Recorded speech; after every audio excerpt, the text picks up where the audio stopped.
Hello friends, welcome back to our channel trendy base blogs. So Wimbledon సెమీఫైనల్స్కి అయితే వచ్చేసాం. So అందరూ అనుకున్నట్లుగానే టాప్ గ్రూప్లో సిన్నర్ వర్సెస్ జకోవిక్ సెమీఫైనల్ అయితే పడుతుంది. అండ్ అలానే బిలో గ్రూప్లో so Sasha French Open champion so సెమీఫైనల్స్లోకి వచ్చాడు. సో మరొక ప్లేయర్ అందరు అంచనాలని తారుమారు చేస్తూ ఫెరీ బ్రిటిష్ గాయ్. సో ఇతను రావటం అనేది మేబీ కొంత షాకింగ్గా అనిపించచ్చు, ఎందుకంటే ఎంతోమంది టాప్ 10 ప్లేయర్లు అందరూ ఫస్ట్ 2-3 రౌండ్స్లోనే వెళ్ళిపోవడం అయితే జరిగింది.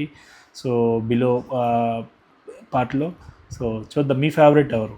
సో నేను అనుకోవడం అయితే సాషా జెడ్వెరేవ్ వర్సెస్ సిన్నర్ వస్తాడేమో నేనైతే అనుకుంటున్నాను. ఎందుకంటే జకోవిక్ కానీ ఫైనల్స్కి వస్తే సో ఈసారి 25th గ్రాండ్ స్లామ్ అయితే కొడతాడు.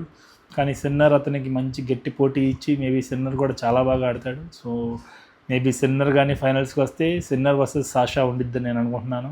అండ్ సాషా ఈసారి వింబుల్డన్ కూడా గ్రాండ్ స్లామ్ కొడతాడు అని నేనైతే ఆశిస్తున్నాను. సో దీనిపైన మీ అభిప్రాయం ఏంటి అనేది మన కమెంట్ సెక్షన్లో కమెంట్ చేయండి. అండ్ అలానే ఉమెన్స్లో కోకో గౌఫ్ వర్సెస్ కౌస్టెక్ ఫైనల్స్కి వస్తారు అని నేనైతే అనుకుంటున్నాను. అండ్ నా హార్ట్ ఫేవరేట్ అయితే కౌస్టెక్. సో తను మొదటిసారి వింబుల్డన్ కైవసం చేసుకున్నది నేను అనుకుంటున్నాను. ఎందుకంటే ఈ సంవత్సరం నలుగురు సెమీఫైనలిస్ట్ ఎవరు వింబుల్డన్ గెలవలేదు. సో మనం ఉమెన్స్లో అయితే కొత్త ఛాంపియన్ అయితే చూస్తున్నాం. సో మీ ఫేవరెట్ ఎవరు మెన్స్లో అండ్ ఉమెన్స్లో అనేది కమెంట్ సెక్షన్లో కమెంట్ చేయండి. నా ఫేవరెట్స్ అయితే మెన్స్లో సాషా అండ్ ఉమెన్స్లో కౌస్టెక్ అని నేను అనుకుంటున్నాను. సో మీరెవరు అనుకుంటున్నారు అనేది మన కమెంట్ సెక్షన్లో కమెంట్ చేయండి.